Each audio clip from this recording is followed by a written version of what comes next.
નમસ્તે વિદ્યાર્થી મિત્રો, ધોરણ 12 વિષય ગુજરાતી પદ્ય 9 ભવના અબોલા તેનો આજે આપણે અભ્યાસ કરીશું. પદ્ય 9 ભવના અબોલા. આના કોઈ કવિ હોતા નથી, એટલા માટે કવિનું નામ લખેલ નથી. શા માટે? તો કે આ પદ્યનો પ્રકાર છે લોકગીત. લોકગીત એ લોક સાહિત્યનો પદ્ય પ્રકાર છે. લોકગીતનો કોઈ રચયિતા નથી હોતો. એમ કહેવા કરતાં એમ પણ કહી શકાય કે લોક સમૂહ લોકગીતનો રચયિતા હોય છે. દાખલા તરીકે કોઈ એક લોકગીત હોય તો તેમાં કોઈ પણ વ્યક્તિ છે તે ફેરફાર કરી અને એની રીતે પંક્તિ લખી શકે છે. એટલા માટે લોક સમૂહનો એટલે કે લોકો દ્વારા લોકોથી રચાયેલું કાવ્ય હોય તેને લોકગીત કહેવામાં આવે છે. માત્ર એક વ્યક્તિ નહીં પણ અનેકોની ઉત્સાહભરી સર્જકતાથી રચાયેલું લોકગીત કોઈ એક પ્રસંગ કે ઘટના આધારિત આનંદ, ઉત્સાહ, ઉમંગ કે વેદનાની સર્જનાત્મક અભિવ્યક્તિ છે. લોકગીતનો આપણી પાસે સમૃદ્ધ વારસો છે. ભવના અબોલા એટલે ભવના એટલે જિંદગીભરના અબોલા. આ ભવના અબોલા લોકગીતમાં સાસરવાસમાં દુઃખ વેઠતી દીકરી પોતાની નાજુક પરિસ્થિતિને વર્ણવે છે. આ લોકગીતમાં સાસરીમાં દુઃખ વેઠતી અને પતિના અબોલાથી મૂંઝાયેલી દીકરીની વ્યથા રજૂ થઈ છે. ભવના અબોલા લોકગીતમાં પતિને મનાવવા માટેના અથાગ પ્રયત્નો છતાં પતિ રીઝતા નથી. માટે દુઃખથી સંતપ્ત દીકરી સંભળી મારફતે પોતાના પિતાને સંદેશો મોકલે છે. પરંતુ પિતા શાણી સલાહ આપે છે કે દીકરી દુઃખ તો બધા માણે, દીકરી સુખ તો બધા માણે, દુઃખ વેઠે તે સહનશીલ કહેવાય. દીકરીને વેઠવા પડતા દુઃખ સામાન્ય નથી. એ વાતની પ્રતીતિ ડુંગર ન ખેડાય, સમંદર ન મપાય, પરણ્યો ન વેચાય અને કરમ ન વંચાય જેવી વાતો દ્વારા થાય છે. આ લોકગીતમાં સાસરવાસમાં દીકરીને પડતા દુઃખ કેવા અસહ્ય હોય તેની વાતો કરવામાં આવી છે. મેં તો ડુંગર કોરીને ઘર કર્યા, મેં તો કાચના કર્યા કમાડ, મોરી સૈયરું અબોલા ભવરિયા. મેં તો ડુંગર કોરીને ઘર કર્યા. કોરીને એટલે કોતરીને, ડુંગર કોતરીને એટલે કે ડુંગરમાં ઘર ના બનાવ્યું હોય, પરંતુ ખૂબ મહેનત કરીને ઘર બનાવ્યું છે. ખૂબ જ પરિશ્રમ કરીને આ ઘર બનાવ્યું છે. શા માટે? તો કે એમના પતિ સાથે એને ભવના એટલે કે જીવનભરના અબોલા છે. જો આ અબોલા દૂર થઈ જાય તો એણે આ પરિશ્રમ કરીને ઘર બનાવ્યું છે અને તેમાં કાચના કર્યા કમાડ, અને તેમાં કાચના કમાડ કર્યા મોરી સૈયરું, એની સૈયરને કહે છે કે ભવના અબોલા ભવ રિયા. આ અબોલા છે એ જીવનભર રહ્યા છે. જો આ જીવનભરના અબોલા છે એ છૂટી જાય અને મારા પતિ છે એ મારા સમૂહ બોલવા માંડે, એના માટે એ કાવ્યની આ નાયિકા શું કહે છે કે મેં તો ડુંગર કોરીને ઘર કર્યા અને કાચના કર્યા કમાડ, અને આ એના પતિને મનાવવાનો આમ એ પ્રયત્ન કરે છે. આ લોકગીતની નાયિકા એટલી બધી પરેશાન છે, એટલી બધી વ્યથિત છે કે તેના પતિને મનાવવા છતાં તેનો પતિ છે એની સાથે બોલતા નથી. એટલા માટે એ નાયિકા શું કરે છે તો કે નાયિકાએ પતિને મનાવવા માટે ડુંગર ખોદીને રહેવા માટે ખાસ ઘર તૈયાર કર્યું છે અને તેમાં ઘરમાં કાચના બારણા જડ્યા છે. મેં તો અગર ચંદનના ચૂલા કર્યા, મેં તો ટોપરડે ભર્યા ઓબાળ, મોરી સૈયરું અબોલા ભવ રિયા. મેં તો અગર ચંદન, અગર એક સુગંધી લાકડું છે અને ચંદન એટલે ચંદન. પોતાના પતિને રીઝવવાના કેટલાય પ્રયત્નો કર્યા છે. ચૂલો સળગે અને સુગંધ આવે અને એની ઘ્રાણેન્દ્રિયમાં સુગંધ આવે અને એના પતિ જો રીઝે અને પોતાના આ અબોલા છે એ દૂર થાય તેના માટે એણે અગર ચંદનના ચૂલા કર્યા અને તેમાં એણે એટલે કે મેં તો ટોપરડે ભર્યા ઓબાળ. ઓબાળ એટલે બળતણ. એણે ટોપરડાના બળતણ એમાં પૂર્યા છે અને એના પતિ જો આનાથી રીઝે તો એને અબોલા છે એ દૂર થાય તેના માટે આ નાયિકા છે અથાગ પ્રયત્નો કરી રહી છે. મેં તો દૂધના આંધણ મેલિયા, મેં તો ચોખલા ઓરિયા શેર. મેં તો દૂધના આંધણ મેલ્યા. આંધણ એટલે રાંધવા માટે પહેલેથી ગરમ કરવા મૂકેલું પાણી. અને મેં તો દૂધના આંધણ મેલ્યા અને ઓરિયા એટલે ઓરવા, રાંધવા માટે દાળ કે ચોખા આંધણ નાખવું. એટલે કે મેં તો દૂધના આંધણ મેલ્યા, મેં તો ચોખલા ઓરિયા શેર. શેર એટલે આપણે 450 ગ્રામ જેને કહીએ તે વજન એમ, 1 લીટરનું અડધું એટલે શેર. મેં તો ચોખલા ઓરિયા શેર. એક શેર એક ચોખા ઓરી દીધા છે અને દૂધના એ ચૂલા ઉપર દૂધના આંધણ મેલ્યા છે. એક અધર સમળી સમસમે, બેની મારો સંદેશો લઈ જા, મોરી સૈયર અબોલા ભવ રિયા. એવા સમયમાં તો આકાશમાં એક અધર સમળી એ સમયે છે તે ઉડતી હતી. અધર એટલે ઊંચે, સમળી એટલે એક એવું પક્ષી છે એ ઉડતી હતી અને એનો અવાજ આવે છે, સમસમે અવાજ આવે છે. અને બેની મારો સંદેશો લઈ જા, એની સાથે એના પિતાને સંદેશો મોકલે છે કે મારા દાદાની ડેલીએ જઈ કહેજે, તમારી દીકરીને પડ્યા છે દુઃખ, મોરી સૈયર અબોલા ભવ રિયા. એ સાંભળીને એમ કહે છે કે તું મારો સંદેશો લઈને જા અને મારા દાદાની ડેલીએ જઈ અને કહેજે કે તમારી દીકરીને પડ્યા છે દુઃખ. હવે એ સહન કરી શકતી નથી, એની સહન શક્તિ છે એ હવે ઓછી થઈ ગઈ છે. કારણ કે એમના પતિ છે એ ભવ એટલે જિંદગીભરના એમની સાથે અબોલા લીધા છે.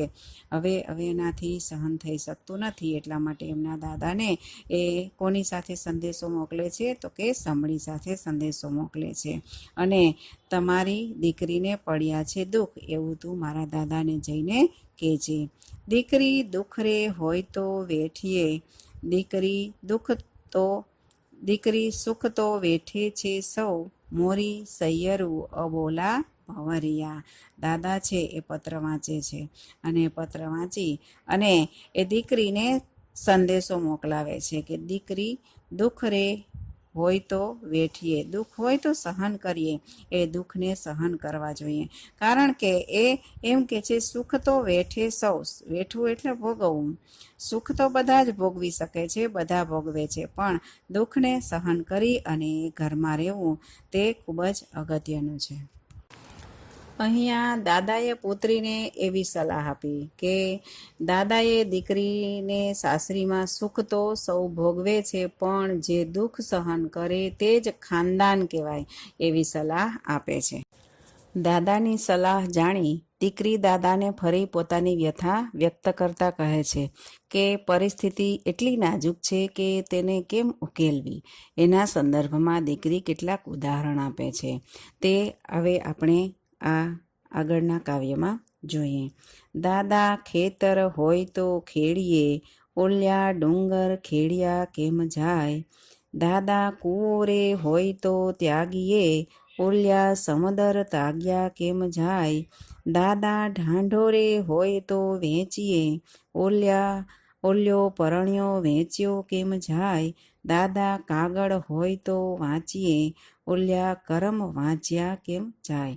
અહીંયા દાદાના જવાબ દાદાએ જવાબ આપ્યો ત્યાર પછી દીકરી ફરીથી પોતાની વેદના છે એ વ્યક્ત કરે છે કે દાદા આ તો ખેતર હોય તો આપણે ખેડી લઈએ, પરંતુ આ તો ડુંગર છે, ડુંગરને કેવી રીતે ખેડી શકાય? અને ત્યાર પછી બીજું ઉદાહરણ આપ્યું કે દાદા કુંવરે હોય તો ત્યાગીએ. દાદા કૂવો હોય તો આપણે એનો ત્યાગ કાઢી શકીએ કે એ કેટલી ઊંડાઈમાં છે.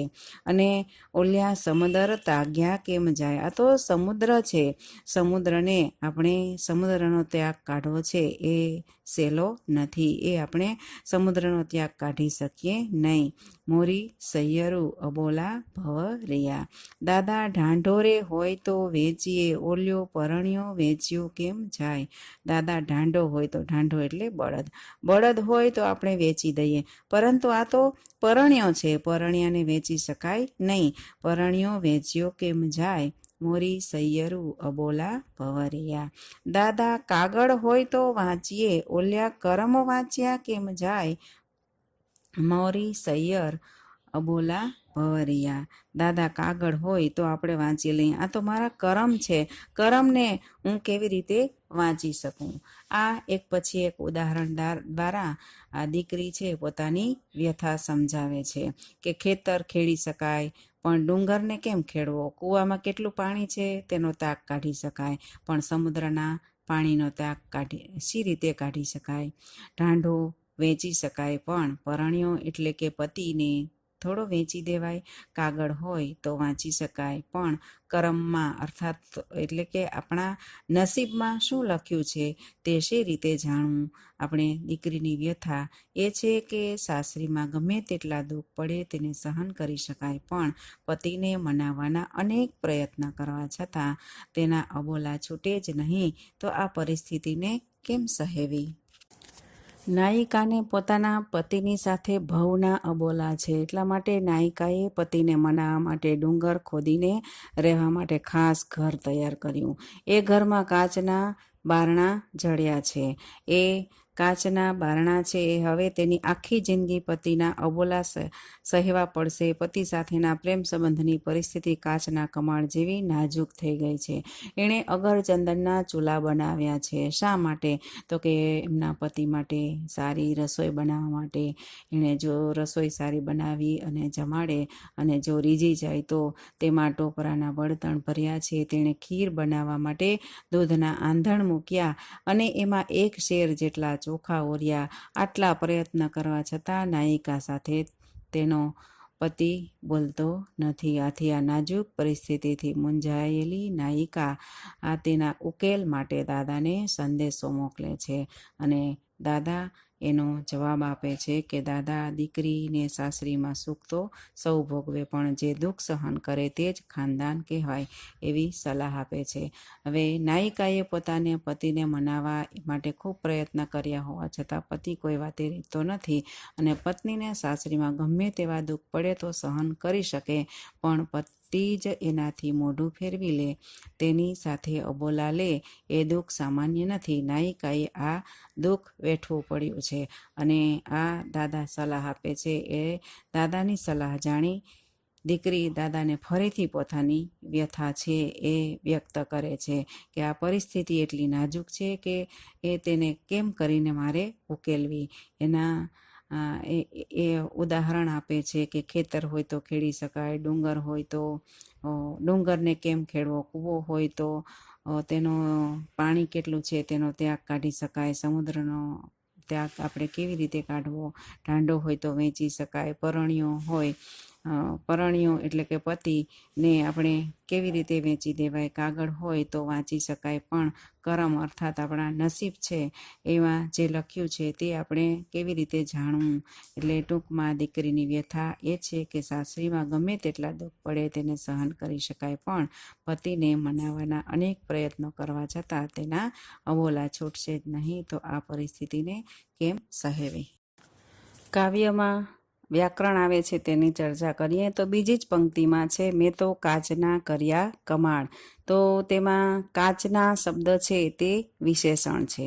મારા દાદાની ડેલીએ જઈ કેજે, તો એમાં મારા શબ્દ છે તે વિશેષણ છે. એક અધર સમળી સમસમે, એમાં એક શબ્દ છે તે વિશેષણ છે. પછી નિપાત જોઈએ તો મેં તો ટોપરડે ભર્યા ઓબાળ, એમાં તો છે તે નિપાત છે. મેં તો ચોખલા ઓર્યા શેર, એમાં આ વાક્યમાં તો છે તે નિપાત છે. ત્યાર પછી કૃદંત જોઈએ, મારા દાદાની ડેલીએ જઈ કેજે, તો જય શબ્દ છે તે સંબંધક ભૂતકૃદંત છે. ઓલિયા ડુંગર ખેડિયા કેમ જાય, એમાં ખેડિયા શબ્દ છે તે ભૂતકૃદંત છે. ઓલિયા કરમ વાંચ્યા કેમ જાય, તેમાં વાંચ્યા શબ્દ છે તે ભૂતકૃદંત છે. ત્યાર પછી એ પ્રત્યયો જોઈએ તો મેં તો કાચમાં કર્યા કમાળ, તો કાચમાં છે તે પ્રત્યય છે, પ્રત્યય સુધારી અને ત્યાં શું લખાય, કાચના કર્યા કમાળ. મેં તો દૂધે આંધણ મેલ્યા, દૂધે એ પ્રત્યય છે તો એ પ્રત્યય ખોટો છે, તો ત્યાં શું લખાય, મેં તો દૂધના આંધણ મેલ્યા. ત્યાર પછી તળપદા શબ્દો ઘણા બધા છે આ કાવ્યમાં, તો આપણે લઈએ મોરી, મોરી એટલે મારી.